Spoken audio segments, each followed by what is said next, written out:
Welcome again to our sessions on leadership for everyone, everywhere. I am your host, Emeritus Professor Stephen Adei. We have been looking in the past few episodes on leading oneself. Initially, I was going to transit into leading the family, leading in the community, leading companies or institutions, and national leadership. However, I've decided that we are getting to Christmas very soon, and we will break off and share the Christmas story about 2 sessions and a New Year message.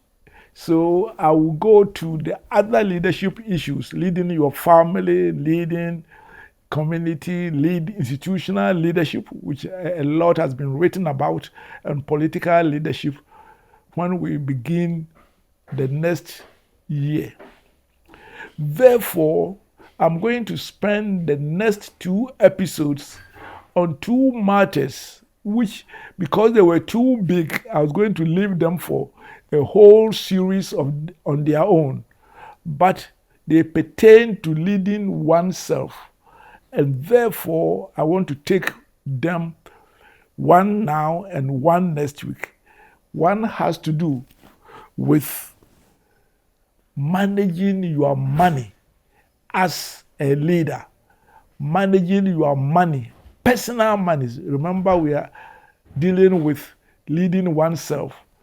And I want to spend this episode to give just the highlights. Later on, God willing, we will have a whole session on personal financial management. But here I want to situate it in the context of leading oneself.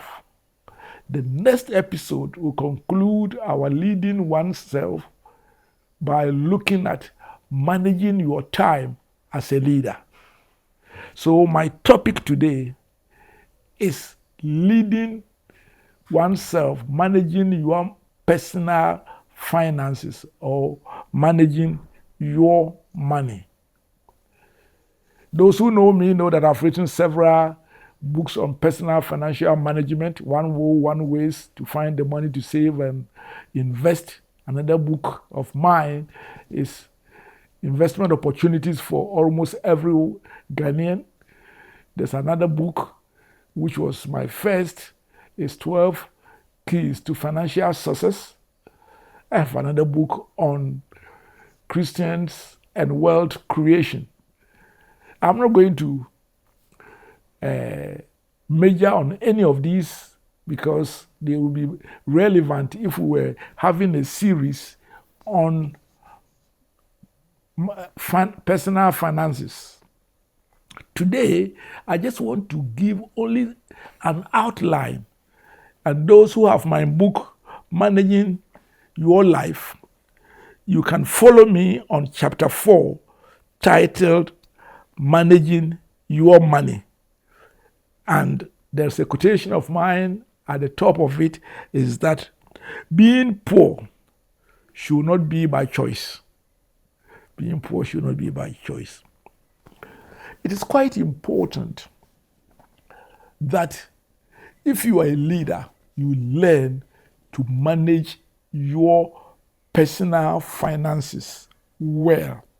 Because if you don't, you may be too broke and too concerned about needs that you cannot lead, or you will compromise your integrity. And once you are seen to be corrupt or compromised your integrity, you lose your leadership. And oftentimes, it's because people have not learned how to manage their finances. In our part of the world, it seems we are taught how to spend money, not how to create wealth. That is a shame, because wealth creation can be a win-win phenomena. And there are other people who have actually a justification of being poor. Of course, if you are seriously born handicapped. In other jurisdictions, politically, some people are actually restrained from earning a living. There may be lack of education and opportunities. I'm not talking about that. But I'm talking about the average person. And other people think that because they were not born with a silver spoon in their mouth by a rich person they have in Ghana, because they don't have connection, that is why they are poor. I have listed a few things in my book which I consider bad reasons to be poor. First, if you are an adult, you have a personal responsibility for your financial status. Oh yes, what about the employers? Yes, the employers. What about the government? Mismanagement of the economy or managing the economy better? All of them will help normal person to have a better life or easier way. But at the end of the day, you can blame your employer, you can blame the government, you can blame your parents. If you do not accept personal responsibility for your financial status, you are not likely to make it. You rather confirm yourself in your poverty. Blaming others, which I have created a word for it, blamania, is not an option if you want to manage your money, and especially as a leader. Even looking to other people to help you to succeed is not an option. Not that you may not need a help here, you may need someone to help you learn a trade or go to school. If you are starting a business, someone to help you with seed capital. However, as soon as mentally you think that you need others in order to succeed, you are making your financial management contingent on the gratuity of other people. Let it come. It helps. But in fact, when you take responsibility, your personal finances, and you are serious about it, most likely people are willing to help you, because when they help you, you are not going to chop it, as Ghanaians we call it, because you have gone with a solid proposal. Again, many workers are caught in a vicious circle whereby they borrow before the month ends and they spend it and they are perpetually in debt. Debt is actually negative wealth creation. And you must be very careful that you have a good reason to be in debt. And since I'm not going to spend more than one session, I won't tell you too many of the good reasons you may have. But most reasons why people are in debt are bad enough. And in our part of the world, we have a high level of, when we get money, we blow it. Celebration. In fact, we create opportunities just to celebrate and waste money. Beds, anniversaries, even the dead is the time to waste money. Again, some people always want to be alone, to go solo. They don't, oftentimes you want to create wealth, you need to ensure that you synergize with the right people. And no matter how low you are, you must make sure you have basic insurance, because the things that strike the poor also strike the rich, or vice versa. Later on, when we have our series on finances, I will elaborate on some of these. But here, to manage your finances well so that in your leadership, you will not have to be skirting around for money or likely to compromise your ethics in order to survive, let me share the following principles or steps which are very important. The first is that you must have a financial vision. You know, I talk to a lot of Ghanaians, and the majority of them feel that they can never make it because they are not having political connections, they are not born into the right family. And I tell them, no, the cause of your problem is often financial illiteracy. When you get financially literate, most people can rise from where they are. Let me give you an example. Do you know that just 100 Ghana cedis invested in a month, every month, will generate 1 million cedis in 30 years if the average return is 17.5%. Of course, 30 years may be too far, some people will say, but in 20 years, it generates 214,000. And for that is big money for a laborer or a lowest income person who can save only 100 Ghana cedis. When you start having a vision for 10 years, that's what I want to achieve, 20 years, even 25 and 30 years, you will be surprised that you need so little to create wealth.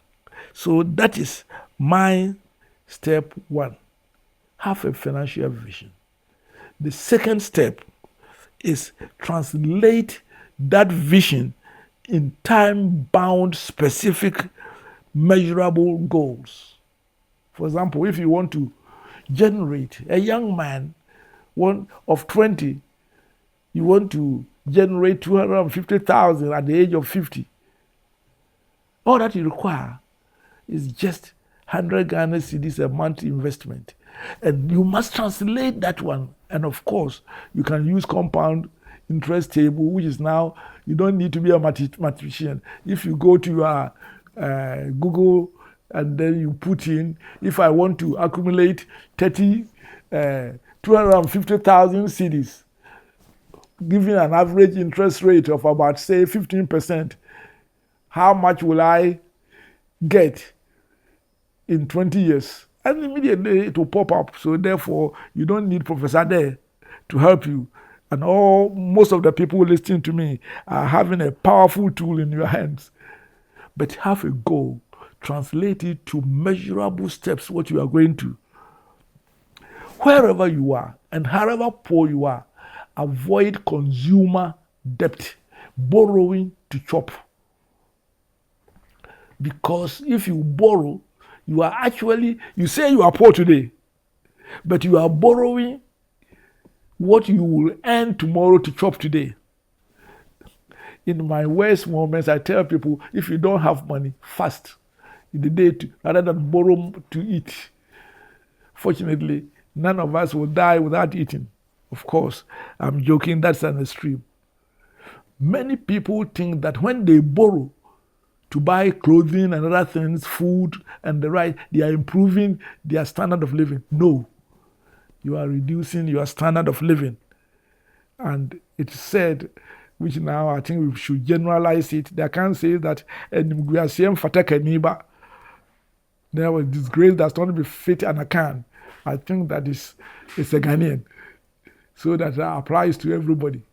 In other words, being in debt is not something you should be proud of. And you must have a good reason to enter debt. The next thing is that no matter how low income you are, and the higher income, of course, becomes easier, make savings and investment part of your life. Did you hear me? Part of your life. When I was rector in Gimpa, I was telling all my staff, including the drivers and the cleaners, and those days Ghanaian salaries were quite low. We're talking about people earning 100 Ghana cedis a month at that time. Of course, later on, inflation, they were talking about millions and thousands. No, we are not talking about. But even if you save 10 Ghana cedis and invest it, you are better off tomorrow than today. No excuse. But the money should not be put under your bed. You should put it where the money will grow.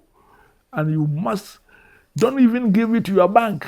Savings account, they will give you 2%, even when inflation was 30%. Please, since we are not doing the full financial program today, but just to say that it's part of managing yourself, make sure that you put it in one of the mutual funds. In other words, companies who take small monies from people, put it together and invest on their behalf. Data Bank has several good mutual funds. EDC, which was established by EcoBank, has some splendid ones. Stanbic Bank has a lot of them.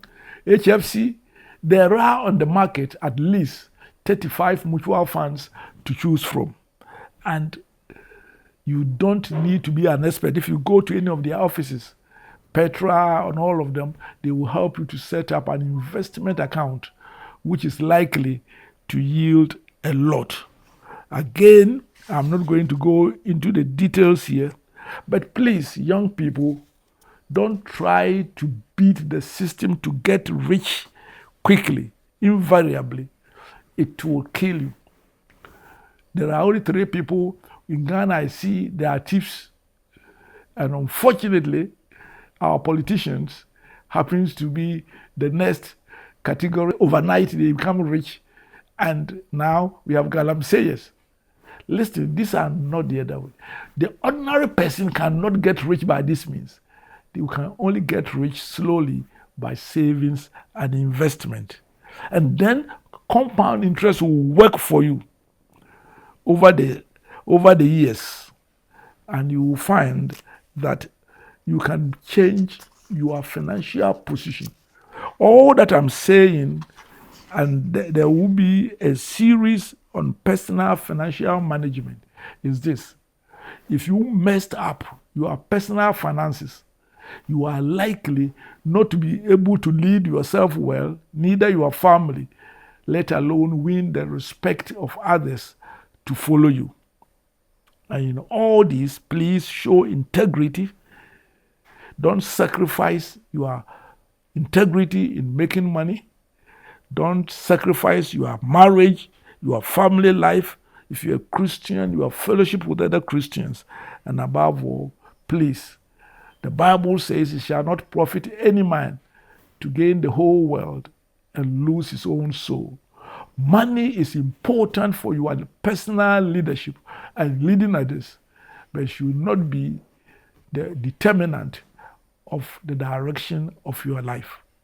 I thank you for this, and next episode we will look at managing your time, because in leading others, you have to lead yourself, manage your time, because oftentimes the leader has to manage his own time as well as helping others to use their time well.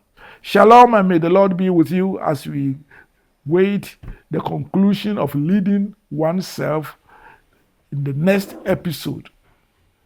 It's me, Emeritus Professor Stephen Adei, and the Lord be with you. You will always hear from me if you tune in to ZFM 101.9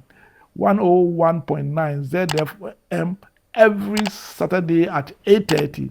If you miss it, please go to Emeritus Professor Stephen Adei YouTube, and you would capture what you might have missed on Saturday morning. Shalom, and may the Lord be with you.